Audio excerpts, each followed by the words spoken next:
نحمده ونصلي على رسوله الكريم أما بعد فأعوذ بالله من الشيطان الرجيم بسم الله الرحمن الرحيم تبارك الذي بيده الملك وهو على كل شيء قدير الذي خلق الموت والحياة ليبلوكم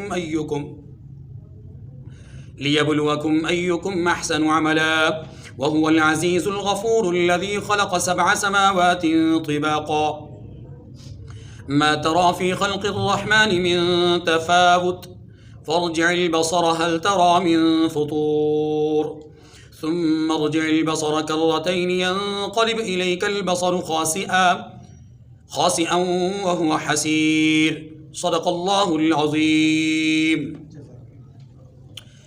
سورۃ الملک مکی صورت ہے، اس میں 30 آیات اور 2 رکوعات ہیں۔ اس سورہ مبارکہ کے 3 نام ملتے ہیں، ایک یہی الملک، دوسرا المنجیہ اور تیسرا المانعہ۔ رحمت دو عالم صلی اللہ علیہ وسلم کا عام معمول یہی تھا کہ آپ صلی اللہ علیہ وسلم رات کو سونے سے پہلے سورۃ الملک اور سورۃ الف لام میم السجدہ، ان 2 صورتوں کی آپ صلی اللہ علیہ وسلم معمولاً تلاوت فرمایا کرتے تھے۔ آپ صلی اللہ علیہ وسلم نے ارشاد فرمایا، جو شخص سورۃ الملک کو رات سونے سے پہلے پڑھ لے گا، اللہ ذوالجلال اس کو قبر کے عذاب سے بچا لے گا، اس لیے کہ یہ سورہ مبارکہ المنجیہ ہے، یعنی قبر کے عذاب سے بچانے والی۔ اور دوسری روایت کے مطابق یہ سورہ مبارکہ المانعہ ہے، قبر کے عذاب کو دور کرنے والی، قبر کے عذاب کو روکنے والی۔ تیسرا نام اس کا الملک ہے، جو کہ عام طور پہ لکھا جاتا ہے سورہ مبارکہ کی ابتدا میں، اور یہ اسی نام سے مشہور ہے، الملک۔ ملک بادشاہت کو کہتے ہیں۔ اس پوری سورہ مبارکہ میں اللہ ذوالجلال نے اپنی بادشاہت کو بیان کیا ہے۔ یہ وہ سورہ مبارکہ ہے کہ جس میں اللہ ذوالجلال نے اپنی صفات کو اس انداز میں بیان کیا ہے کہ وہ ساری صفات کو انہوں نے گھیر لیا، اور اپنی قدرت کو اس انداز میں بیان کیا کہ ساری قدرتیں اس میں آ گئیں۔ گویا ہم یوں کہہ سکتے ہیں کہ دنیا میں جو کچھ ہو رہا ہے یہ اللہ رب العزت کی صفات کا ظہور ہے۔ جو اللہ کی صفت ہے، اللہ اپنی صفت کو دنیا کے اندر پیش آنے والے واقعات کے ذریعے سے یا دنیا میں واقعات کے ذریعے سے اللہ اپنی صفت کو ظاہر فرما رہے ہیں۔ انہی صفات الہی میں سے ایک صفت الملک، بادشاہت ہے۔ 3 چیزیں ذہن میں رکھ لیجئے۔ نمبر 1، بادشاہت کے لیے بادشاہ کی صفات، نظام بادشاہت کو چلانے کے لیے بادشاہ کی صفات یہ جاننا ضروری ہے۔ نمبر 2، بادشاہت کے لیے لوازمات جاننا ضروری ہیں، کون کون سی چیزیں لازم ہیں بادشاہت کے لیے۔ تیسری چیز، وہ جو لوازمات بادشاہت ہیں ان کے اثرات کیا مرتب ہوتے ہیں۔ یہ 3 باتیں جاننا ضروری ہیں۔ نمبر 1 صفات، نمبر 2 لوازمات، نمبر 3 اثرات۔ یہ 3 باتیں جاننے کے لیے ہمیں یہ سمجھنا ضروری ہے کہ یہ جو کائنات کا نظام ہے یہ خود بخود نہیں چل رہا۔ آپ مثال لے لیجیے ایک سورج کی۔ سورج سے روشنی نمودار ہوتی ہے، اس روشنی کے لیے اللہ نے سورج کو حرکت دی ہے۔ سورج کی حرکت بے شمار چیزوں کے حاصل ہونے کا ذریعہ ہے۔ مثلا سورج حرکت کرتا ہے تو اوقات پتہ چلتے ہیں، اس میں گھنٹوں کا، منٹوں کا تعین ہوتا ہے، اس میں ہفتوں کا، اس میں مہینوں کا، سالوں صدیوں کا تعین ہوتا ہے۔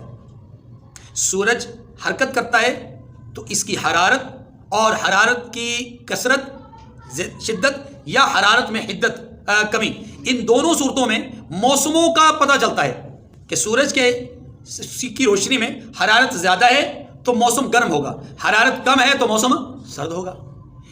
سورج کی اس گردش کی وجہ سے پھلوں میں، پھولوں میں تغیر پیدا ہوتا ہے، ان کی رنگتیں، ان کے ذائقے بنتے ہیں، اور چیزوں کی پختگی میں، چیزوں کے اگنے میں یہ مومد اور معاون ہیں۔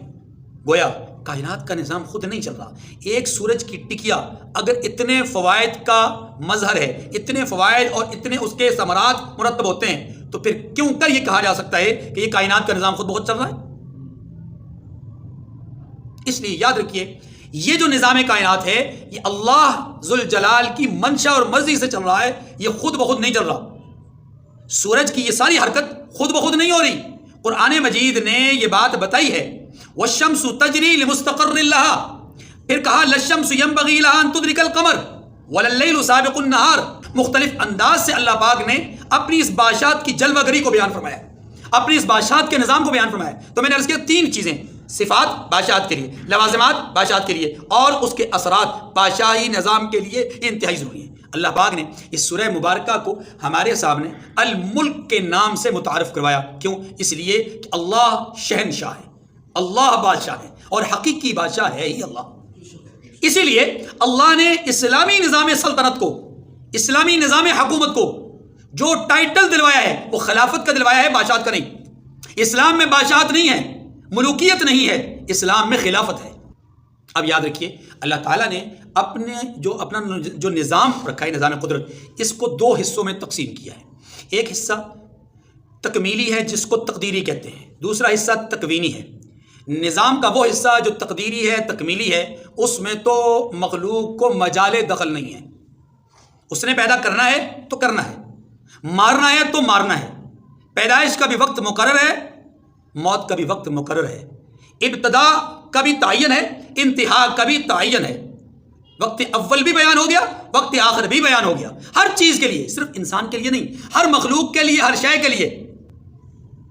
بیج ڈلنے سے لے کر کے گندم کے وصول ہونے تک، گندم کی وصولی سے لے کر کے گندم کی پسائی تک، پسائی سے لے کر کے خوراک تیار ہونے تک، خوراک کے تیار ہونے سے لے کر کے خوراک کے کھانے تک، کھانے سے لے کر کے ہضم ہونے یا بدہضمی تک، ہر نظام کو اللہ نے طے کر رکھا ہے، اور یہ ایسا طے کیا ہے کہ دخل کسی کو اجازت ہی نہیں ہے، دخل کی اجازت۔ تو نظام تقدیر، نظام تکمیل اللہ رب العزت نے اپنے دست قدرت میں رکھا ہے، اس کو اللہ تبارک و تعالیٰ نے جا بجا بیان کیا، ان آیات میں بھی بیان کیا۔ نمبر دو، نظام تکوینی، وہ امور کہ جن کو چلانے کے لیے اللہ نے مخلوق کو اختیار دے رکھا ہے۔ یاد رکھیے دنیا کے اس نظام کو چلانے کے لیے اللہ نے بندوں کو اختیار دیا ہے۔ اب یہ نظام بہتر چلے گا یا بدتر چلے گا، یہ نظام اچھا ہوگا یا برا ہوگا، اس نظام سے خیر وابستہ ہوگی یا اس نظام کے ذریعے سے شر پھیلے گا، اس نظام کے ذریعے سے مخلوق کو نفع ہوگا یا مخلوق کو نقصان ہوگا، اس کا انحصار نظام چلانے والے کی سیرت، کردار اور عمل پر ہے۔ اگر نظام چلانے والوں کا کردار اچھا ہے، ان کی سیرت اچھی ہے، ان کے اعمال اور افعال اچھے ہیں، ان کے اندر وہ صفات موجود ہیں جو صفات درکار ہیں، تو پھر نظام مملکت میں، نظام کائنات میں خیر چلتی جائے گی۔ لیکن اگر ان کے کردار میں برائی ہے، ان کے کردار میں خرابی ہے، ان کے کردار میں فساد ہے، تو پھر یاد رکھیے نظام کائنات میں فساد پیدا ہو جائے گا۔ قرآن کہتا ہے ظہر الفساد فی البر والبحر بما کسبت ایدی الناس، یہ لوگوں کے اعمال کا نتیجہ ہے۔ بہرحال خلاصہ یہ ہوا کہ اللہ تعالیٰ کے نظام کائنات میں دو چیزیں ہیں، ایک نظام کو چلانے کے لیے تکمیلی امور، تقدیری امور، اور دوسرا نظام کو چلانے کے لیے تکوینی امور۔ تکمیلی اور تقدیری امور میں اللہ نے مخلوق کو دخل اندازی کا حق نہیں دیا، اختیار نہیں دیا۔ جو تکوینی امور ہیں اس میں اللہ نے کچھ نہ کچھ اختیار بندوں کو دیا ہے۔ یہی وجہ ہے کہ بندے اگر اچھی صفات کے حامل ہیں تو پھر ان سے خیریں وابستہ ہوتی ہیں، بندے اگر بری صفات کے حامل ہیں تو ان سے برائیاں اور شر، فساد جو ہے وہ وابستہ ہوتا ہے۔ یہ بات سمجھنے کے بعد اب جو میں نے عرض کیا تھا کہ اللہ تعالیٰ نے اس سورہ مبارکہ میں اپنی بادشاہت کو بیان کیا، تو بادشاہت میں پہلی چیز کیا ہے؟ صفات۔ بادشاہت کے لیے پہلی چیز کیا ہے؟ اب آیت کریمہ دیکھیے، تبارک الذی بیدہ الملک وہو علی کل شیء قدیر۔ اس آیت کریمہ میں تین جملے، تینوں جملوں میں تین صفات ہیں اور کمال درجے کی صفات ہیں۔ جتنا گہرائی میں چلتے جائیں گے اللہ کی صفات کا جو ہے ظہور وہ ہمارے سامنے کھلتا جائے گا۔ تبارک الذی، مبارک، برکت والی ہے وہ ذات۔ تبارک الذی، برکت والا ہے وہ کون؟ بیدہ الملک، جس کے ہاتھ میں بادشاہت ہے اور وہ ہر چیز پر قادر ہے، برکت والا ہے۔ پہلی صفت، اللہ رب العزت کائنات کے نظام کے، کائنات کے بادشاہ ہیں، اور بادشاہ کے لیے پہلی صفت کیا ہے؟ کہ وہ منبع خیر ہو، منبع خیر ہو. برکت کس کو کہیں گے؟ برکت کہیں گے ایک ایسی خوبی، ایک ایسی صلاحیت، ایک ایسا وصف جو ایک ہستی میں موجود ہے یا ایک ہستی کے پاس ہے، تو وہ وصف اس کے پاس ہی نہ رہے بلکہ اس کے اثرات دوسروں تک پھیل جائیں. اس کو برکت کہتے ہیں. اللہ رب العزت کی صفات ساری کی ساری برکت والی ہیں. اتنی منبع خیر ذات ہے، وہ اتنی منبع خیر ذات ہے کہ آپ اس کے علم کو لے لیجئے. وہ اتنا علیم ہے، اتنا علیم ہے کہ کائنات رنگبو میں جو کچھ علم کا ایک ذرہ ہے یا علم کا ایک پہاڑ ہے، علم کا ایک سمندر ہے، ہر چیز اللہ کے علم سے وابستہ ہے. اللہ کے علم سے یہ چیز پھیلی ہوئی ہے. وہ اللہ کا علم پھیلتے پھیلتے مخلوق تک جا رہا ہے. اللہ کی صفت جود، سخاوت، وہ اپنی ذات تک محدود نہیں ہے بلکہ اللہ کی صفت جود وہ اس کی مخلوق تک جا رہی ہے. اللہ کی صفت خیر وہ اپنی ذات تک محدود نہیں ہے بلکہ وہ مخلوق تک جا رہی ہے. اللہ کی صفت رحیمیت، رحم، وہ اپنی ذات تک محدود نہیں ہے، وہ اس کی مخلوق تک چلتی جا رہی ہے. اللہ کی صفت قدرت وہ اپنی ذات تک محدود نہیں ہے، وہ اس نے مخلوق تک بھی اس کی کچھ نہ کچھ ذرات جو ہے وہ پھیلا رکھے ہیں. اللہ کی صفت انتقام اپنی ذات تک محدود نہیں ہے، بہت ساری مخلوق میں اللہ نے اس صفت کو بھی منتقل کر رکھا ہے. تبارک الذی، بڑی برکت والی ہے وہ ذات. بیدہ الملک، جس کے ہاتھ میں بادشاہت ہے. وہ کیسا بادشاہ ہے؟ ایسا بادشاہ کہ رات کی تاریکی ہوتی ہے تو اس کی طرف سے ایک گویا کے تخت لگ جاتا ہے اور ڈیوڑی اس کی جو ہے وہ لگ جاتی ہے اور اس میں پکارا جاتا ہے، آؤ آؤ آؤ بندو، بادشاہ تمہاری فریاد سننے کے لیے آ گیا ہے اور تمہارے قریب آ گیا ہے. آسمان دنیا پر اللہ تبارک و تعالیٰ تشریف لے آتے ہیں، یعنی اپنی رحمت کو بہت قریب کر دیتے ہیں بندوں کے. پھر اللہ رب العزت پکار پکار کر کے کہتے ہیں، لوگو ہے کوئی ایسا کہ جو مجھ سے رزق طلب کرتا ہو؟ انا الرازق، من ذا الذی یسترزقہ من، میں رازق ہوں، کوئی ہے جو مجھ سے رزق طلب کرتا ہو؟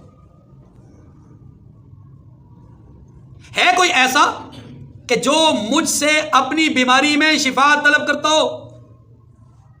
بادشاہ کی طرف سے اپنی رعایا کے لیے ایک عام صدا ہوتی، انا الغافر من ذا الذی یستغفر من، ہے کوئی جو اس سے مغفرت طلب کرے؟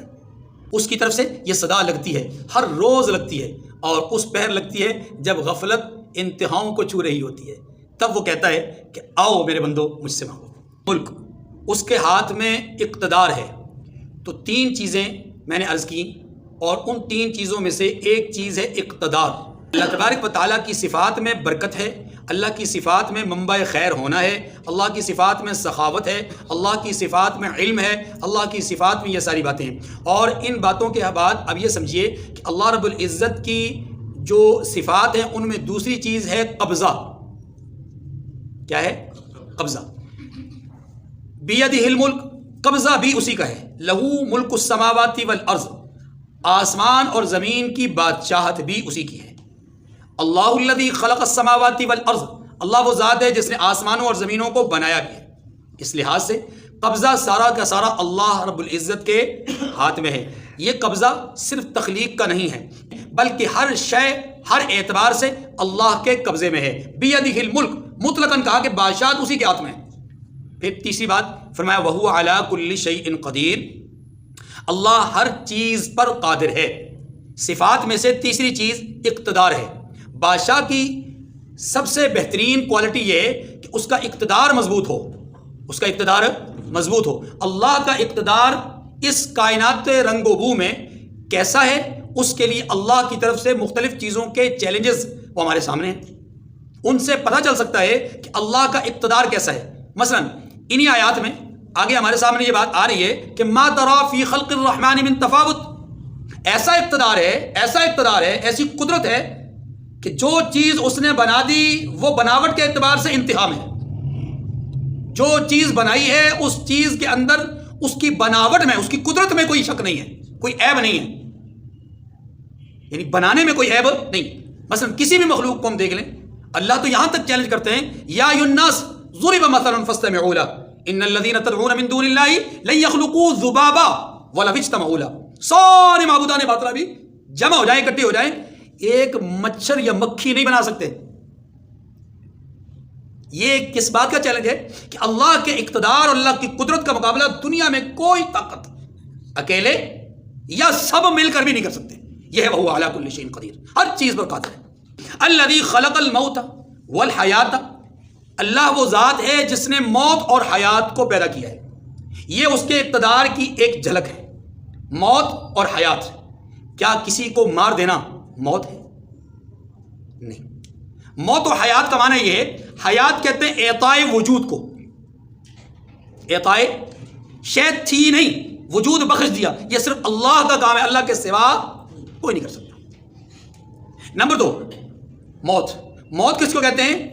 خروج روح کو یا اخراج روح کو، کہ روح کا نکال دینا یہ موت ہے. اور روح کا نکال دینا انسان کے یا کسی اور مخلوق کے قبضے میں ہے ہی نہیں.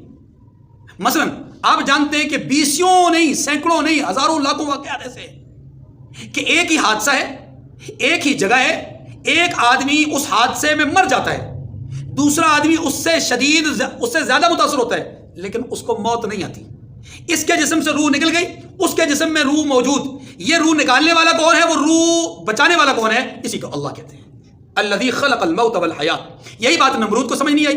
الذی خلق الموت والحیات لیبلوکم ایکم احسن عملا. اب اس موت و حیات کا مقصد بھی بیان کیا. بادشاہ کوئی بھی پالیسی اختیار کرتا ہے تو اس پالیسی کے پیچھے تھیم ہوتی ہے، کوئی نہ کوئی وجہ ہوتی ہے. بلا وجہ بادشاہ کسی پالیسی کو نہیں بناتا. اب پالیسی بنائی کہ میں نے زندگی دینی ہے، میں نے موت دینی ہے. یہ زندگی اور موت کا تماشا کیوں؟ یہ شب و روز زیر زمین چلے جاتے ہیں لوگ، معلوم نہیں تہ خاک تماشا کیا ہے. یہ زمین کے اندر جانے کا جو سلسلہ ہے، یہ کیوں لوگ چلے جا رہے ہیں؟ کوئی جوان جا رہا ہے، کوئی بڑھاپے میں جا رہا ہے، کوئی بچپنے میں جا رہا ہے، کوئی ایک سانس کا مالک ہے تو جا رہا ہے، کوئی 100 سال کا رہ کر کے زندگی گزار کے جا رہا ہے تو جا رہا ہے. وہاں نہ امیر کا فرق ہے نہ غریب کا فرق ہے، ہر ایک نے جانا ہے.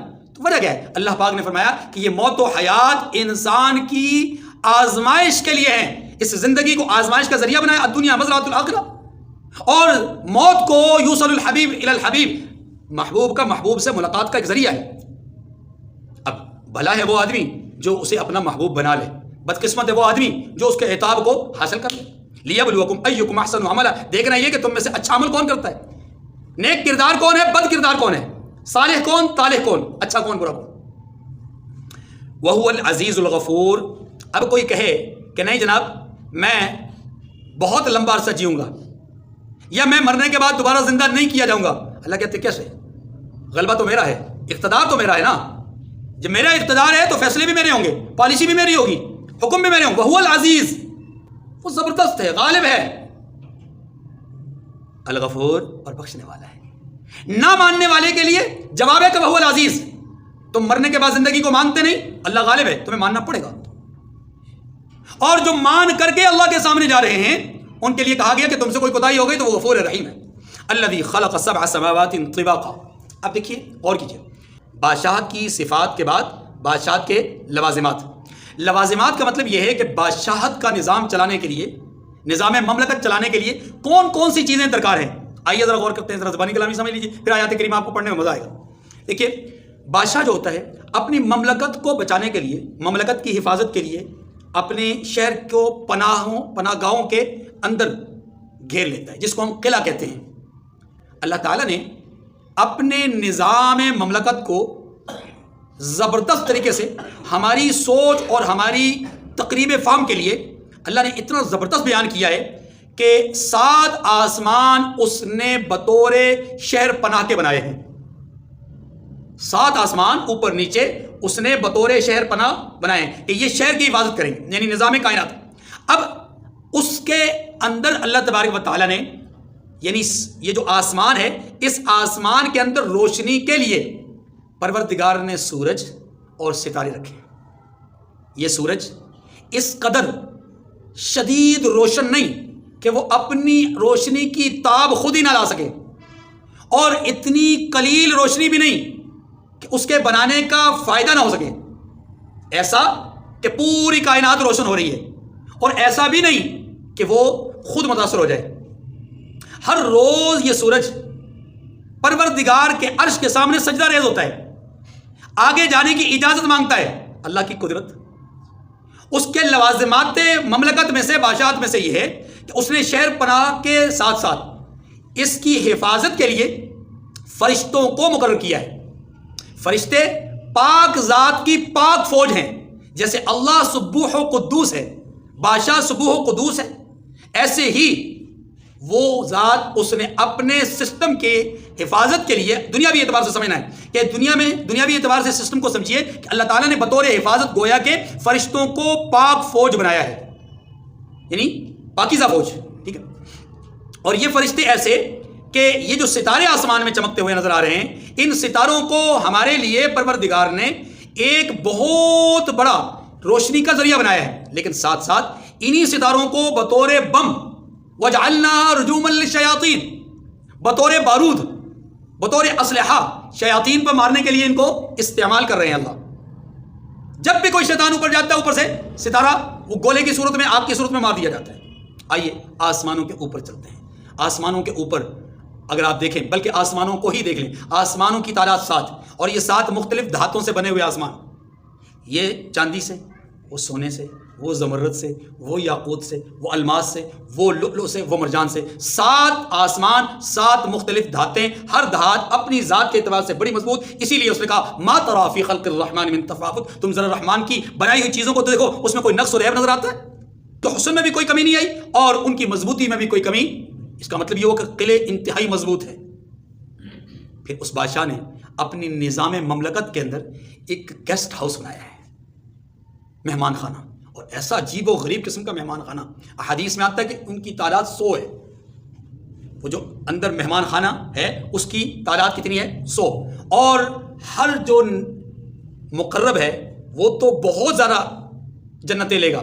اس گیسٹ ہاؤس کو کیا کہتے ہیں؟ جنت. ہر مہمان ہر مقرب بہت زیادہ جنتیں لے گا. جو کم از کم ہلکے درجے کا، بہت معمولی درجے کا مہمان بھی ہوگا نا، آپ یوں سمجھ لیجئے کہ جیسے کسی تقریب میں بڑے بڑے وزراء بھی ہوں، بڑے بڑے عہدیدار بھی ہوں، تو وہیں پر کسی بڑے وزیر کا ساتھ ڈرائیور بھی ہو، ساتھ اس کا پی اے بھی ہو، ساتھ اس کا منشی بھی ہو، تو ظاہر ہے یہ لوگ سٹیٹس کے اعتبار سے ان سے لو لیول کے ہیں. جنت میں سب سے کم تر جنتی کو 70 اقلیم جنت دی جائے گی. معنی یہ ہے کہ ہر جنتی کو اس دنیا جیسی 10 دنیا کی کے برابر جنت دی جائے گی. یہ ہے اس بادشاہ کی بادشاہ کا اقتدار. اتنا بڑا نظام مملکت کہ ادنا سے ادنا مہمان کے لیے بھی اتنا بڑا پروٹوکول. جہاں یہ گیسٹ ہاؤس ہے وہیں پر اس نظام مملکت کا ایک سرکاری جیل بھی ہے. اس جیل کو اللہ تبارک و تعالیٰ نے انہی آیات میں بیان کیا ہے. آیت نمبر 7 میں اذا القوا فیہا سمعوا لها شہیقا وہی تفور تکاد تمیز من الغیظ. جوش حرارت کی وجہ سے وہ ابل رہی ہے، جوش کھا رہی ہے. اور کیا کہا گیا کہ اس دن جہنم سے کہا جائے گا حل امتلأتی، تو بھر گئی، وتقول حل من مزید، مجھے تو اور بھی ضرورت ہے. یہ ایسا سرکاری جیل خانہ ہے. تو اللہ کا نظام مملکت ہے. یہ آسمانوں کے اوپر کی بات ہو رہی ہے. اس نظام مملکت میں 3 علاقے سمجھ لیجئے. ایک علاقہ آسمانوں سے اوپر، دوسرا علاقہ آسمانوں سے بالکل نیچے پستی کی سطح پر، یعنی زمین اور زمین سے متصل اور زمین کے نیچے، اور تیسرا علاقہ زمین اور آسمان کے درمیان. پہلے علاقے کو اللہ تبارک و تعالیٰ نے پہلے رکوع میں بیان کیا. دوسرا مملکتی علاقہ، بادشاہت کا جو علاقہ ہے وہ ہے زمین اور زمین سے ملحقہ اور متصل جو چیزیں ہیں، ان کو رکوع نمبر 2 کے ایک حصے میں بیان کیا. اور رکوع نمبر 2 کے ہی دوسرے حصے میں اللہ تبارک و تعالیٰ نے اس نظام مملکت کا تیسرا علاقہ زمین اور آسمان کے درمیان کے علاقے کو بیان کیا. یہ ہے لوازمات. یہ کیا ہیں؟ لوازمات. کہ اللہ نے قلعوں کو مضبوطی کے لیے، اللہ نے فوج کو، فرشتوں کو بطور فوج، اللہ نے ستاروں کو روشنی کے لیے اور بارود کے طور پر، اللہ نے سرکاری جیل خانہ بنوایا، اللہ نے گیسٹ ہاؤس بنایا، مہمان نوازی. اور پھر اس مہمان نوازی میں اللہ کا نظام ایسا ہے کہ اللہ خود ادنا سے ادنا مہمان ہو یا اعلیٰ سے اعلیٰ مہمان، ہر ایک کو اللہ کی ملاقات کا شرف حاصل ہوتا ہے. دیکھیے، الذی خلق 7 سماوات طباقا، اس نے 7 آسمان اوپر تلے بنائے ہیں. ما تری فی خلق الرحمن من تفاوت، اے دیکھنے والے کیا تو رحمان کی آفرینش میں کچھ نقص دیکھتا ہے؟ یعنی اللہ کی بنائی ہوئی چیزوں میں کوئی عیب ہے؟ فرجع البصر، ذرا آنکھ اٹھا کر تو دیکھ، هل تری من فطور، بھلا دیکھ تو صحیح، تجھ کو آسمان میں کوئی شگاف نظر آتا ہے؟ ثم ارجع البصر، چل ایک دفعہ نظر نہیں آیا، ایک بار سمجھ میں نہیں آیا، بعض اوقات ہوتا ہے کوئی چیز ایک دفعہ سمجھ میں نہیں آتی، بندہ دوسری دفعہ دیکھتا ہے، تیسری دفعہ دیکھتا ہے، چوتھی دفعہ دیکھتا ہے۔ اللہ نے اسی فطرت انسانی کو مد نظر رکھتے ہوئے خطاب فرمایا ثم ارجع البصر کرتين ينقلب اليك البصر خاسئا وهو حسير، پھر دوبارہ، بلکہ 6 بار 4 بار نظر کر کے تو دیکھ، تو نظر تیرے پاس ناکام اور تھک کر لوٹ آئے گی، خاسئا ناکام اور حسیر تھکی ہوئی، یعنی تو بار بار بھی دیکھے گا تیری نگاہ تیرے سامنے ناکام ہو کر کے لوٹے گی، یعنی تجھے کوئی عیب نظر نہیں آئے گا، اور دیکھتے دیکھتے تو تھک جائے گا پر عیب نظر۔ وَلَقَدْ زَيَّنَّا السَّمَاءَ الدُّنْيَا بِمَصَابِيحَ وَجَعَلْنَاهَا رُجُومًا لِلشَّيَاطِينِ وَأَعْتَدْنَا لَهُمْ عَذَابَ السَّعِيرِ، آسمان کو اللہ نے مزین کیا اور ہم نے قریب کے آسمان کو یعنی آسمان دنیا کو چراغوں سے زینت دی ہے، ایک فائدہ ستاروں کے بنانے کا ایک فائدہ، دوسرا وَجَعَلْنَاهَا رُجُومًا لِلشَّيَاطِينِ اور ان کو شیطان کے مارنے کا آلہ بنایا ہے، یہ دوسرا فائدہ ہے۔ اچھا اب بات سمجھیے، اس پورے نظام میں اللہ نے بہت سارے عالم بنائے ہیں، عالم دنیا ہے، عالم آخرت ہے، عالم سماوی ہے، عالم ارضی ہے، عالم ملکوتی ہے، جبروتی ہے، بہت سارے ملک۔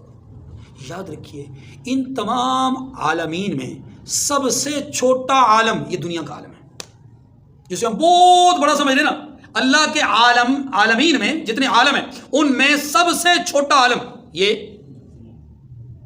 حضرت تصور کیجئے احادیث مبارکہ کی روشنی میں 7 آسمانوں کے اوپر اللہ نے اپنے عرش کو بچھایا ہے اور عرش کے اوپر کرسی رکھی ہے۔ اب ذرا سمجھیے بات، یہ جو عرش اور 7 آسمان ہیں نا، ان کو احادیث کی روشنی میں یہ سمجھیے کہ ان 7 آسمانوں کے اوپر ڈائریکٹ عرش نہیں ہے، بلکہ 7 آسمانوں کے اوپر ایک بہت بڑا سمندر ہے اور اس سمندر کے اوپر عرش ہے۔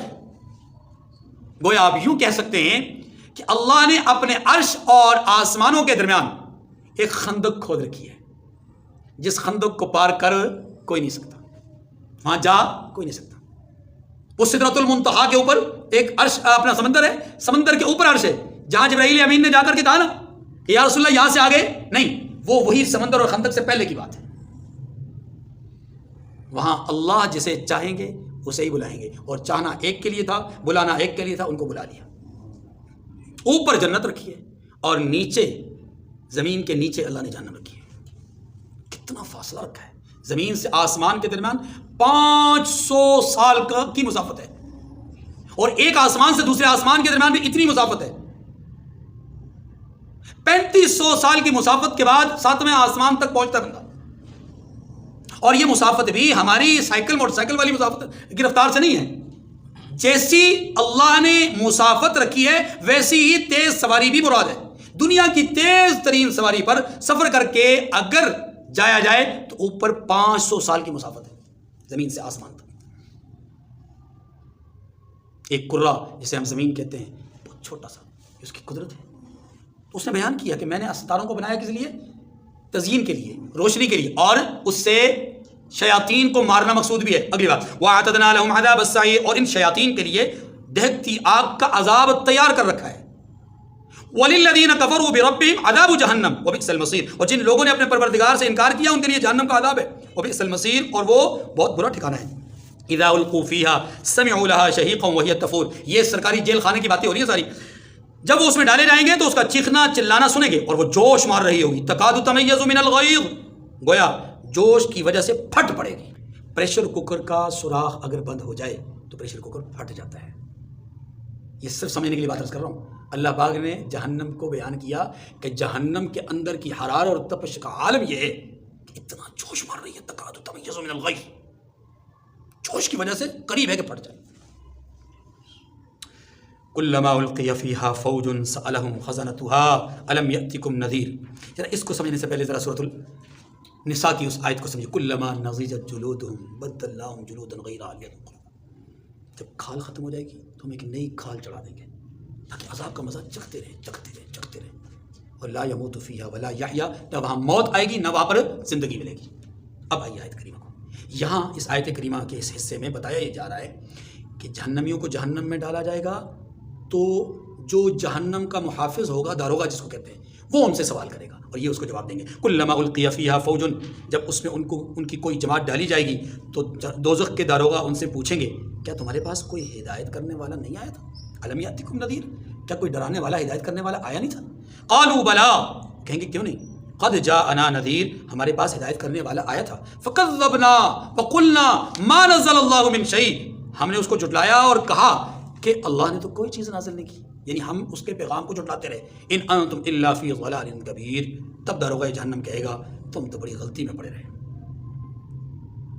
بہت نقصان کیا تم نے، خسرت دنیا والآخرہ، تم تو دنیا اور آخرت کے خسارے میں پڑے گئے.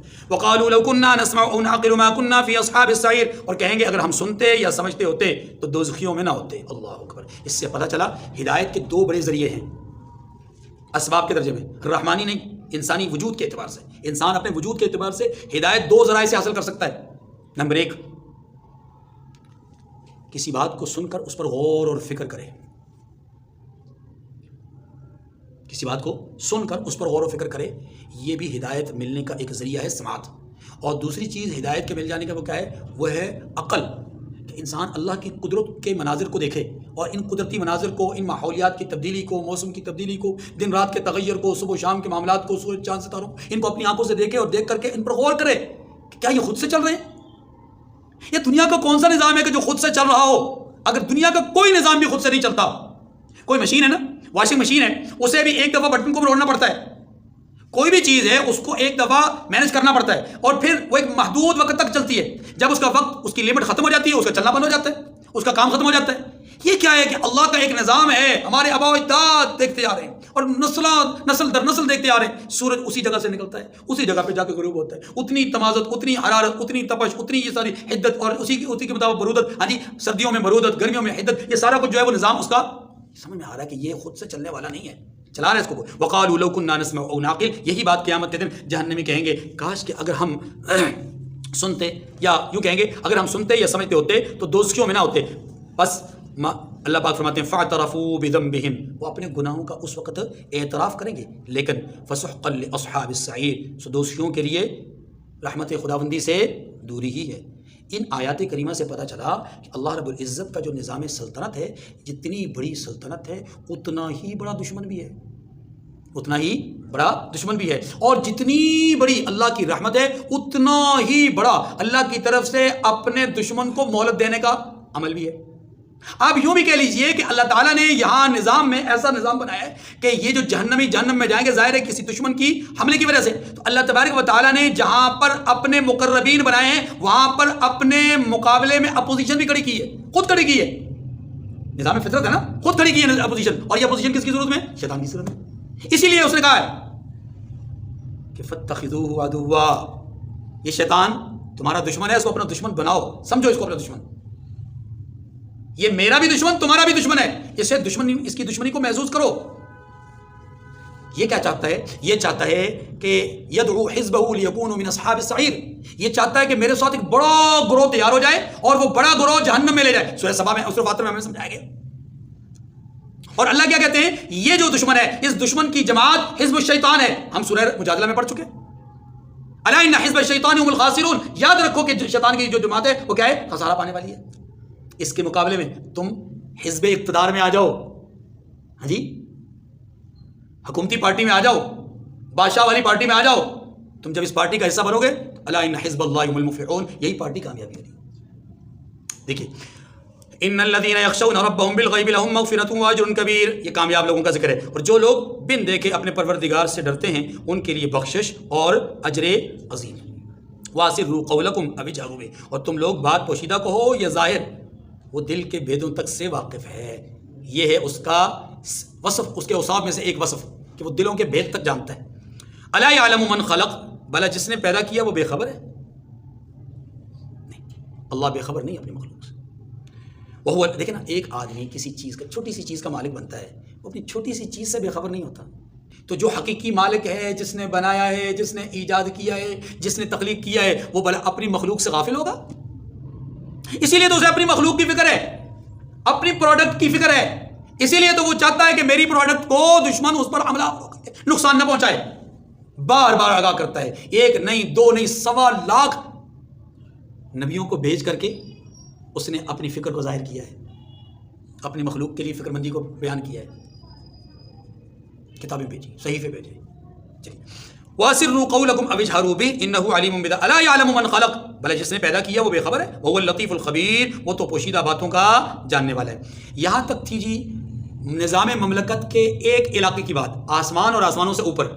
اب زمین اور زمین سے متصل چیزوں کے حوالے سے بات ہو رہی ہے. بادشاہت کا دوسرا علاقہ، وَالَّذِي جَعَلَ لَكُمُ الْأَرْضَ ذَلُولًا فَامْشُوا فِي مَنَاكِبِهَا وَكُلُوا مِن رِّزْقِهِ وَإِلَيْهِ النُّشُورُ. اللہ اکبر. فرمایا وہی تو ہے جس نے تمہارے لیے زمین کو نرم کیا تو اس کی راہوں میں چلو پھرو، راہوں میں چلو اور پھرو اور اللہ کا رزق کھاؤ، یعنی اللہ کا دیا ہوا رزق کھاؤ. وَإِلَيْهِ النُّشُورُ، اور تمہیں اسی کے پاس نکل کر کے جانا ہے، جمع ہونا ہے اسی کے پاس. أَأَمِنْتُمْ مَنْ فِي السَّمَاءِ أَن يَخْسِفَ بِكُمُ الْأَرْضَ فَإِذَا هِيَ تَمُورُ أَمْ أَمِنْتُمْ مَنْ فِي السَّمَاءِ أَن يُرْسِلَ عَلَيْكُمْ حَاصِبًا فَسَتَعْلَمُونَ كَيْفَ نَذِيرِ. صرف زمین نہیں، سمندر نہیں، زمین کے اندر کے خزانے. وَإِن مِّن شَيْءٍ إِلَّا عِندَهُ خَزَائِنُهُ إِلَّا عِندَنَا خَزَائِنُهُ. ہر چیز اللہ کے خزانے میں ہے، ہر چیز پر قدرت اور طاقت بھی اسی کی ہے. تو گویا کہ اب زمین اور زمین سے متصل جو علاقے ہیں ان میں اللہ اپنی قدرت بیان فرما رہے ہیں. فرمایا کہ اللہ کی اس زمین میں تم چلو پھرو کھاؤ پیو. اشارہ اس بات کی طرف کہ جب تم کھاؤ گے تو جس نے دیا اس کا شکر ادا کرو، نعمتیں استعمال کرو گے تو شکر ادا کرو. ظاہر ہے نعمتوں کے استعمال کے بعد انسان پر جو چیز لازم آتی ہے وہ کیا آتی ہے؟ اللہ کی یاد سے غافل نہ ہو. اور اللہ کی یاد سے غفلت تبھی انسان کو نہیں ہوگی جب ان نعمتوں پر شکر ادا کرے گا. یا اللہ تیرا شکر ہے. اسی لیے تو ہر نعمت کے اختتام پر استعمال کرنے کے بعد کیا دعا بتائی گئی؟ الحمدللہ الحمدللہ. وہ چاہے پہننے سے متعلق ہو کسانی، وہ کھانے سے متعلق ہو الحمدللہ الذی اطعمنا، وہ قضاء حاجت سے متعلق ہو الحمدللہ الذی اذهب عنی الاذى. ٹھیک ہے، تو ہر نعمت کے بعد الحمدللہ کیوں کہلایا گیا؟ تاکہ اس نعمت کے استعمال کا جو نتیجہ ہے اس نتیجے کے طور پر ہم اللہ کو یاد کرتے رہیں. کہیں ایسا نہ ہو کہ اس نعمت کے استعمال کے بعد ہم اللہ کو بھول جائیں تو کل کو اللہ نعمتیں چھین لے. ورنہ اس کا ضابطہ کیا ہے؟ لئن شکرتم لازیدنکم. نعمت پر شکر ادا کرو گے تو اللہ نعمت میں اضافہ کریں گے. ٹھیک ہے، اَأَمِنْتُمْ مَنْ فِي السَّمَاءِ أَن يَخْسِفَ بِكُمُ الْأَرْضَ فَإِذَا هِيَ تَمُورُ. کیا تم اس سے جو آسمان میں ہے بے خوف ہو؟ اے زمین والو، زمین سے ظاہر ہے ہمارا تعلق زیادہ زمین سے ہے نا. فرمایا اے زمین میں رہنے والو، کیا تم آسمان میں جو ذات موجود ہے اس سے بے خوف ہو گئے ہو؟ کس بات سے؟ کہ وہ تمہیں زمین میں دھنسا دے. اللہ اکبر. فَإِذَا هِيَ تَمُورُ، وہ اس وقت حرکت کرنے لگے. یعنی مطلب یہ کہ اللہ کی ذات سے، اس کی قدرت سے کیا تم غافل ہو گئے ہو؟ کیا وہ قادر نہیں اس بات پہ کہ زمین کو ہلا کر کے تمہیں زمین میں دھنسا دے، یعنی زلزلہ برپا کر دے، شگاف ڈال دے؟ اس کے لیے کوئی بعید. اچھا آسمان کے لیے یہ بات نہیں کی، نہ سمجھیے آسمان کے لیے یہ بات کیوں؟ اس لیے کہ آج تک اللہ نے آسمان میں یہ مثال رکھی نہیں ہے، واقعات پیش آیا نہیں ہے. زمین کے اندر ایسے ہزاروں واقعات پیش آ چکے ہیں. زمین میں شگاف پڑا، زمین پھٹی، زمین میں زلزلہ آیا، انسان دھس گئے، بڑے سے بڑا مالدار بھی دھس گیا. ان قارون کان من قوم موسیٰ، اور غریب سے غریب بھی دھسا. فخسفنا به الارض، اللہ نے فرمایا فکلا اخذنا بذنبه. بہت ساری قوموں کو اللہ نے ان کے گناہوں کے بدلے میں اسی طرح عذاب میں مبتلا کیا. تو ایک بات یہ فرمائی کہ کیا تم آسمان میں موجود ذات سے بے خوف ہو کہ تمہیں وہ زمین میں دھسا دے کہ جب زمین حرکت کرنے لگے؟ ام امنتم من فی السماء ان یرسل علیکم حاصبا، کیا تم اس سے جو آسمان میں ہے بے خوف ہو گئے ہو، نڈر ہو گئے ہو اس بات سے کہ وہ تم پر کنکر بری ہوا چھوڑ دے؟ کیا مطلب؟ جیسا کہ قوم لوط پر کنکر برسے. اچھا ایک ایک ستارے کو فرشتوں نے تھام رکھا ہے. آج اللہ چاہیں تو یہ ستارے سے فرشتے کی حفاظت ہٹے، ستارہ زمین پہ گر جائے، زمین سے کئی گنا ستارہ بڑا ہے اور زمین ساری کی ساری تہس نہس ہے. فَسَتَعْلَمُونَ كَيْفَ نَذِيرٌ، سو تم عنقریب جان لوگے کہ میرا ڈرانا کیسا ہے. وَلَقَدْ كَذَّبَ الَّذِينَ مِن قَبْلِهِمْ فَكَيْفَ كَانَ نَكِيرٌ. اب یہ سمجھانے کے لیے اہل ارض کو، زمین والوں کو سمجھانے کے لیے دو طرح کی مثالیں دی جا رہی ہیں، ایک تاریخ سے، دوسرا حس سے، محسوسات سے، جس کو ہر انسان محسوس کرے. وَلَقَدْ كَذَّبَ الَّذِينَ مِن قَبْلِهِمْ فَكَيْفَ كَانَ نَكِيرٌ. جو لوگ ان سے پہلے تھے انہوں نے بھی جھٹلا دیا تھا، سو دیکھ لو میرا عذاب کیسا ہے. میرا عذاب، یہ مثال دی ہے کس کی؟ تاریخ کے ذریعے سے. اور پہلی دو آیات میں مثال دی تھی کس سے؟ محسوسات سے، کہ ہم آئے روز محسوس کرتے ہیں، ہوائیں چل رہی ہیں، کوئی طوفان آ رہا ہے، کوئی زلزلے آ رہے ہیں. تو ان کے ذریعے سے اللہ تعالیٰ نے ہمیں خبردار کیا ہے کہ اپنے اندر اللہ کی ذات کا خوف اور ڈر پیدا کر لو. اس کے انتقام سے بچو. جہاں اس کی صفات میں رحیمیت ہے وہیں اس کی صفات میں انتقام بھی ہے, اس کی صفت انتقام سے بچو. اب جو اگلی آیت کریمہ ہے نا جی, اس آیت کریمہ میں اللہ تعالیٰ نے بادشاہت کے تیسرے علاقے کو بیان کیا جا رہا ہے. آسمانوں کو پہلے بیان کر دیا, زمینوں کو 3 آیات میں بیان کر دیا, 4 میں. اب آسمان اور زمین کے حالات کو, درمیانی حالات کو بیان کیا جا رہا ہے. کتنی زبردست قسم کی اللہ نے ایک مثال دی ہے. فرمایا کیا تم آسمان اور زمین کے درمیان فضا میں اڑتے پرندوں کو نہیں دیکھتے؟ یہ اللہ کی قدرت کی کتنی بڑی دلیل ہے. اگر تم کہو کہ یہ پروں کے بل اڑتے ہیں تو بتاؤ جب وہ پروں کو سکیڑ لیتے ہیں تو انہیں کون اڑاتا ہے؟ انسان اگر سمجھنا چاہے نا تو اس بات کو بھی سمجھ سکتا ہے کہ دیکھیے ایک پتھر ہے نا, پتھر کو انسان مارتا ہے, پھینکتا ہے, تو جتنی انسان کی اپنی قوت ہوتی ہے نا, جتنا زور ہوتا ہے اس پتھر کو پھینکنے کا, اسی حد تک وہ پتھر جائے گا. پھر کیا ہوگا؟ پتھر کے اوپر سے جب انسان کا زور ختم ہو جائے گا تو جو ایک قدرتی معاملہ ہے پھر وہ ظاہر ہوگا. وہ کیا ہے؟ ہر چیز اس کے اندر دوبارہ نیچے آنے کا جو عمل ہے وہ نسبتاً دوسری تمام طاقتوں سے کہیں زیادہ ہے. چاہے انسان کی طاقت ہو, چاہے مشین کی طاقت ہو, کسی چیز کی بھی طاقت ہو, آپ کسی بھی چیز کو اوپر کی طرف ماریں, اوپر کی طرف جانے کا جو اس کی رفتار ہوگی وہ کم ہوگی. لیکن جب وہی چیز واپس اس پچھلے زور کو ختم, یعنی پچھلا زور اس کا ختم ہو جائے گا, پچھلا دباؤ ختم ہو جائے گا, اب اللہ کی قدرت جہاں سے شروع ہوگی تو پھر اس کی سپیڈ جانے سے کہیں زیادہ ہو جائے گی. پتھر کو دیکھ لیں, اسی طریقے سے آپ فٹ بال کو دیکھ لیں, اوپر جاتا ہے تو دھیرے دھیرے جاتا ہے, آرام سے جاتا ہے, جب نیچے آتا ہے تو سپیڈ سے آتا ہے. کوئی جہاز ہے وہ چل رہا ہے تو اوپر جائے گا تو اپنی مخصوص رفتار سے جائے گا اوپر, اپنے پریشر کے مطابق جائے گا. لیکن اگر اس کا انجن فیل ہو جائے, اگر اس کا کنٹرول ختم ہو جائے تو پھر وہ کیا ہے, جب زمین کی طرف آتا ہے تو اس کی رفتار پہلے سے کہیں زیادہ بڑھ جاتی ہے. یہ بات اللہ تبارک و تعالیٰ نے سمجھائی پرندوں کے ذریعے سے. اولم یروا الی الطیر فوقہم صافات ویقبض, کیا انہوں نے اپنے سروں پر اڑتے جانوروں کو نہیں دیکھا جو پروں کو پھیلاتے رہتے ہیں اور ان کو سکیڑ بھی لیتے ہیں. ان کا پروں کو پھیلا کر کے اڑنا اور ان کا سکیڑ کر کے اڑنا یہ ان کی اپنی قوت اور طاقت نہیں ہے, یہ کسی ذات نے ان کے اندر یہ طاقت اور قوت رکھی ہے. جب وہ ذات ان کی قوت اور طاقت کو ختم کر دیتا ہے تو آپ نے نہیں دیکھا کہ کئی پرندے ایسے ہوتے ہیں جو ہوا میں اپنی روح کھو دیتے ہیں, پھر وہ زمین میں پر ہونے کے باوجود, جسم ہونے کے باوجود فضا میں رہ نہیں سکتے, وہ زمین پر آ کر کے گر جاتے ہیں. سمجھانے کے لیے ہمیں قرآن پاک کا وہ واقعہ بھی ذہن میں رکھنا چاہیے کہ حضرت داؤد علیہ السلام جب زبور کی تلاوت کیا کرتے تھے تو یہی پرندے فضا میں رک جایا کرتے تھے. اگر پروں سے اڑائی کرتے ہیں تو پھر یہ رکتے کس سے ہیں؟ پرندوں کا رکنا کیسا؟ اللہ اکبر. ما یمسکہن الا الرحمن, فرمایا کہ اللہ کے سوا کوئی تھام نہیں سکتا.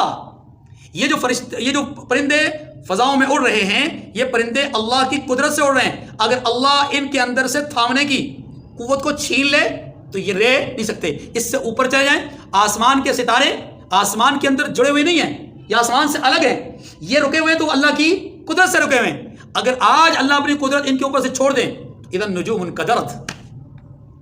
جی اللہ اکبر. انہ بکل شیء بصیر, بے شک وہ ہر چیز کو دیکھ رہا ہے. امن ھذا الذی هو جند لکم ینصرکم من دون الرحمن ان الکافرون الا فی غرور, بھلا ایسا کون ہے جو تمہاری فوج ہو کر اللہ کے سوا تمہاری مدد کر سکے؟ یعنی کوئی ایسی ذات ہے, کوئی ایسی قوت ہے جو تمہارا ساتھ دے کر کے اللہ سے تمہارا مقابلہ کر سکے یا تمہیں بچا سکے؟ ان الکافرون الا فی غرور, کافر تو دھوکے میں پڑے ہوئے ہیں. دیکھیے بلکہ آگے چلتے پھر موت کی بات آئی. امن ھذا الذی یرزقکم ان امسک رزقہ, بھلا اگر وہ اپنا رزق بند کر لے تو کون ہے جو تمہیں رزق دے؟ بل لجوا فی عتو و نفور, لیکن یہ سرکشی اور نفرت میں پھنسے ہوئے. یہ قحط کون پیدا کرتا ہے؟ اللہ. پانی بھی موجود, کھاد بھی موجود, بیج بھی موجود, ہل جوتنا بھی موجود, ہر چیز موجود, لیکن فصل کو ناکارہ بنانے والا کون؟ یہی ہے کہ اگر اللہ چاہے تو تمہارے رزق کو نابود کر دے. ہے کوئی تو جو تمہیں رزق دینے والا؟ کوئی نہیں. افمن یمشی مکبا علی وجہہ اہدی ام من یمشی سویا علی صراط مستقیم, بھلا جو شخص چلتا ہوا منہ کے بل گر پڑتا ہے, یعنی گرتا جاتا ہے, وہ سیدھے راستے پر ہے یا وہ سیدھے راستے پر جو برابر چل رہا ہو؟ توجہ کیجیے, یہاں اللہ تعالیٰ نے 2 قسم کے انسانوں کو بطور مثال پیش کی. ایک وہ انسان جو آنکھوں سے دیکھ بھی رہا ہے, اعضاء بھی سالم ہیں, راستہ بھی سیدھا ہے, یہ آدمی چل رہا ہے, یہ منزل پہ پہنچے گا, یا اس کے مقابلے میں دوسرا وہ آدمی کہ جس کا راستہ بھی ٹیڑھا ہے, خطرناک ترین راستے پہ جا رہا ہے, راستہ بھی سیدھا نہیں, موڑ ایسے کٹ اور پھر اس راستے کا پتہ بھی نہیں کہ آگے ڈکیٹ ہیں, رازن ہیں, یا آگے راستہ ہے بھی نہیں, ہے بھی کہ نہیں ہے, کوئی تعین نہیں ہے، بس چلتا جا رہا ہے، اور چل بھی کس حال میں رہا ہے؟ اللہ اکبر، یہ وہ بات۔ آنکھیں ٹھیک طرح سے کام نہیں کر رہی، جسم پر راشا طاری ہے، کپ کپاہٹ طاری ہے، گرتے پڑتے ہوئے ٹیڑھا ٹیڑھا جا رہا ہے۔ بھلا یہ منزل پہ پہنچے گا یا وہ منزل پہ پہنچے گا جو صحیح سالم بھی ہے، منزل بھی معلوم ہے، راستہ بھی سیدھا ہے؟ بتائیں کون پہنچے گا؟ یہی بات سمجھائی جا رہی ہے کہ وہ جو پہلا ہے وہ نہیں پہنچے گا، دوسرا پہنچے گا جو برابر راستے پہ چل رہا ہے۔ قل هو الذی انشأکم وجعل لکم السمع والابصار والافئدہ قلیلا ما تشکرون، فرما دیجئے وہ اللہ ہی تو ہے جس نے تمہیں پیدا کیا اور تمہارے کان اور آنکھیں اور دل بنائے، اللہ اکبر، قلیلا ما تشکرون، مگر بہت کم تم احسان مانتے ہو۔ اس آیت کریمہ میں اللہ نے مختلف اعضائے انسانی کا ذکر کیا۔ دیکھیے جی، یہ بات سمجھیے کہ اللہ رب العزت نے انسان کے وجود میں سب سے زیادہ جو عظمت والا حصہ رکھا ہے وہ دل رکھا ہے، اور اس دل میں حضرات علماء یہ کہتے ہیں کہ اللہ نے 2 دروازے رکھے ہیں، ایک دروازہ اوپر کو کھلتا ہے، دوسرا دروازہ نیچے کو کھلتا ہے۔ جو دروازہ اوپر کو کھلتا ہے اس سے انسان اپنی محسوسات کے ذریعے سے، قوت محسوسات کے ذریعے سے انسان اللہ کی بنائی ہوئی چیزوں کو، اس کے نظام مملکت کو دیکھ سکتا ہے، آنکھ سے، کان سے، زبان سے چکھ کر، ناک سے سونگھ کر، ہاتھ سے چھو کر، حواس ظاہرہ ان کو کہتے ہیں۔ یہ جو اوپر والا دروازہ ہے نا، اس اوپر والے دروازے کے ذریعے سے انسان ان 5 اعضاء کو بروئے کار لا کر کے اللہ کی نعمتوں کو سمجھ سکتا ہے، پرکھ سکتا ہے۔ اور جو نیچے کی طرف کھلنے والا راستہ ہے، دروازہ ہے، اس سے وہ احساسات، وہ چیزیں جن کو ہم مختلف قوتوں کے نام سے جانتے ہیں، اس میں قوت باطنیہ ہے، قوت حسیہ ہے، ہاں جی، قوت عقلیہ ہے، اس طرح کی 5 قوتیں ہیں جن سے ہم روحانی طور پر جو مغیبات ہیں ان کو محسوس کر سکتے ہیں، ان کو جان سکتے ہیں۔ عقل کے ذریعے سے انسان نبی اور غیر نبی میں فرق کر سکتا ہے، عقل کے ذریعے سے انسان ایک غائب ذات کو جو ہمارے سامنے نہیں ہے اس پر یقین لا سکتا ہے، عقل کے ذریعے سے انسان ان چیزوں پر غور کر سکتا ہے، اور غور اس وقت کرنا چاہیے۔ اسی لیے کہا افلا تعقلون، کیا تم عقل نہیں رکھتے؟ سمجھنے کے لیے پہلے بھی ہمارے سامنے بات آ چکی، بل کننا نسمع او ناقل، لو کننا نسمع او ناقل، کاش کہ ہم سن لیتے یا اس کو عقل سے پرکھ لیتے۔ تو گویا جو قوتیں عقل سے تعلق رکھتی ہیں، جو قوتیں اپنا باطنی ہیں، ان قوتوں کے ذریعے سے انسان مغیبات کا علم حاصل کرتا ہے۔ اللہ تعالیٰ نے اسی کی طرف اشارہ کیا کہ اللہ وہ ذات ہے جس نے تمہیں کان، آنکھیں، دل عطا کیے ہیں، یعنی حواس ظاہرہ۔ دیکھیے حواس ظاہرہ سے ہر آدمی کام لے سکتا ہے، دیکھے تو صحیح نا، دیکھ کر پھر سوچے۔ اسی لیے کہا جس نے سوچنا ہے اس نے شکر ادا کرنا ہے۔ بھائی ہاتھ سے چھوا چیز کو، اور چھونے کے بعد اس کو محسوس ہو گیا یہ چیز کیا ہے، نرم ہے، سخت ہے، گرم ہے یا ٹھنڈی ہے، محسوس ہو گیا۔ ناک سے سونگا، سونگنے کی اس نعمت پر اللہ کا شکر ادا کرے۔ زبان سے چکھا، چکھنے سے اندازہ ہوا چیزوں کا تو اللہ کا شکر ادا کرے۔ آنکھ سے دیکھا، دیکھنے سے اندازہ ہوا۔ تو یاد رکھیے جس طرح یہ اعضاء ہیں، ایسے ہی ان اعضاء، جیسے دل کے اندر 2 راستے اوپر اور نیچے، ایسے ہر چیز کے اندر اللہ تعالیٰ نے مثبت اور منفی دونوں پہلو رکھے ہیں۔ دیکھیے یہ آنکھ ہے نا، یہ آنکھ خیر کو دیکھے گی تو خیر کی تصویر دل و دماغ میں اتارے گی، اگر یہ شر کو دیکھے گی تو شر کی تصویر دل و دماغ میں اتارے گی۔ یہ کان خیر سنے گا تو خیر دل و دماغ میں اترے گی، خیر کا علم حاصل ہوگا، اگر یہ شر سنے گا تو اسی طریقے سے دیگر اعضاء ہیں۔ فرمایا قلیلا ما تشکرون، بہت کم ہیں، بہت تھوڑے لوگ ہیں جو احسان مانتے ہیں۔ قل هو الذی ذراکم فی الارض والیہ تحشرون، کہہ دیجئے وہی تو ہے جس نے تمہیں زمین میں پھیلایا ہے اور اسی کے روبرو تم جمع بھی کیے جاؤ گے۔ یہ قیامت کا جو تصور ہے یہ اسی لیے ہے کہ اللہ نے نتیجہ اور اثر بیان کیا ہے۔ میں نے عرض کیا صفات، لوازمات اور اثرات۔ صفات لوازمات کو آپ اچھے طریقے سے سمجھ گئے، اب آپ اثرات کو سمجھیے۔ اللہ فرماتے ہیں اس پوری کائنات کی جو بادشاہت ہے نا، اس بادشاہت کو بطور اثر میں حقیقتاً ظاہر کروں گا قیامت کے دن۔ یہاں تو دنیا میں جھلک ہے، حقیقتاً ظاہر کہاں ہوگی میری بادشاہت؟ ہاں، جہاں سارے مومن ہو جائیں گے، کافر کوئی نہیں رہے گا، کافر حتیٰ کہ فرعون بھی وہاں کافر نہیں رہے گا۔ پتہ ہے آپ کو، فرعون بھی وہاں پر اقراری ہوگا، میں نے جرم کیا، میں نے غلطی کی ہے، اب اے اللہ میں مانتا ہوں، مجھے دنیا میں بھیج تو صحیح ہے گواہ، تو مومن بن گیا نا، لیکن اس وقت کا ایمان قابل قبول نہیں۔ وَيَقُولُونَ مَتَىٰ هَٰذَا الْوَعْدُ إِن كُنتُمْ صَادِقِينَ، اور کافر کہتے ہیں کہ اگر تم سچے ہو تو یہ وعدہ کب پورا ہوگا۔ دیکھیے جی، کافروں کی مثال، منکرین قیامت کی مثال اس بچے کی طرح ہے جو بچہ ماں کے پیٹ میں ہوتا ہے۔ اور اللہ کی شان دیکھیں، یہاں بھی اللہ کی قدرت دیکھیں۔ اللہ تعالیٰ نے انسان کو 3 اندھیریوں میں رکھنے کے بعد دنیا میں روشنی میں لا کے کھڑا کیا۔ وہ 3 اندھیریاں کون سی ہیں؟ پہلی اندھیری ماں کا پیٹ، دوسری اندھیری اسی پیٹ کے اندر رحم مادر، تیسری اندھیری بچے کے جسم پر جھلی۔ اور اس کا عجیب نظام ہے کہ اس نے گندے پانی سے، گندی جگہ پر، گندی غذا کے ساتھ اس انسان کو وجود بخشا ہے. اور پھر اس نے کہا هل اتى على الانسان حين من الدهر لم يكن شيئا مذكورا. انسان پر کیا ایسے حالات نہیں آئے، یعنی ایسا زمانہ ایسا دور نہیں گزرا کہ جس دور کو ذکر کرنے کے قابل بھی نہیں سمجھا جا سکتا، جو ذکر کرنے کے بھی قابل نہیں ہے. گندا پانی، جسم ناپاک، کپڑے ناپاک، اس سے انسان کو وجود بخشا. کہاں بخشا؟ گندی جگہ پہ جہاں خون ہی خون ہے. غذا کیا رکھی؟ وہی خون. اب میں عرض کر رہا ہوں کہ یہ 3 اندھیروں میں بچہ جو ہے، یہ بچہ یہی سمجھتا ہے کہ یہی میری دنیا ہے، یہی میری زندگی ہے، یہی غذا ہے، یہی اندھیرا ہے، سب کچھ اسی جہاں کو سمجھتا ہے. لیکن جب اس کے سامنے اگر یہ بات کر دی جائے، اس بچے کو سمجھانے کے لیے عرض کرتا ہوں بات کو، کہ اگر اس بچے کے سامنے یہ بات کر دی جائے کہ اے بچے، تیری اصل زندگی یہ نہیں ہے، تیرا اصل جہان یہ نہیں ہے، بلکہ تو ایک روشن جگہ پہ جانے والا ہے، اسے کہاں سمجھ میں آئے گی؟ اسے بالکل سمجھ میں نہیں آئے گی. بالکل اس کافر کی مثال بھی ایسی ہے کہ یہ کافر نہیں سمجھتا. قل انما العلم عند اللہ، کہہ دیجئے کہ اس کا علم اللہ ہی کو ہے، یعنی قیامت کا. اور میں تو کھول کھول کر ڈر سنا دینے والا ہوں. فلما رأوا زلفة سیئت وجوہ الذین کفروا وقیل هذا الذی کنتم به تدعون. سو وہ جب دیکھ لیں گے کہ وہ وقت قریب آ گیا ہے تو کافروں کے منہ برے ہو جائیں گے اور ان سے کہا جائے گا کہ یہ وہی ہے جس کے تم طلبگار تھے. قل ارأیتم ان اہلکنی اللہ ومن معی ورحمنا فمن یجیر الکافرین من عذاب علیم. بھلا دیکھیے تو صحیح، اگر اللہ، یعنی آپ کہہ دیجئے محبوب ان لوگوں کو، دیکھو تو صحیح کہ اللہ اگر مجھے اور میرے ساتھیوں کو ہلاک کر دے یا ہم پر مہربانی کر دے، آزمائش میں مبتلا کرے یا ہمیں راحتیں پہنچائے.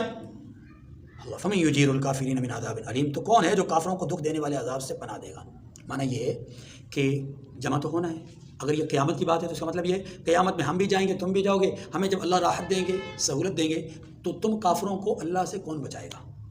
یا اس سے مراد دنیا ہے کہ دنیا میں اللہ ہمیں فتوحات نصیب کرے اور تمہیں شکست اور مغلوب کرے، شکست دے، تو بتاؤ کہ تمہیں غالب کون کرے گا؟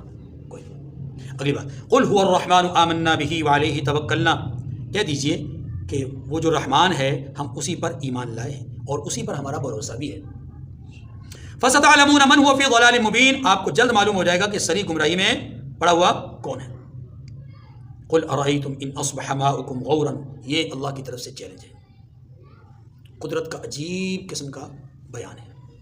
فرمایا کہہ دیجئے کہ بھلا دیکھو تو اگر تمہارا پانی جو تم پیتے ہو، استعمال کرتے ہو، زمینوں کو سینچتے ہو، خشک ہو جائے، فمن یأتیکم بماء معین، تو کون ہے جو تمہارے اس میٹھے پانی کا چشمہ بہا لائے، یعنی اسے واپس لے آئے؟ کوئی ہے اللہ کے سوا؟ اللہ کے سوا کوئی نہیں.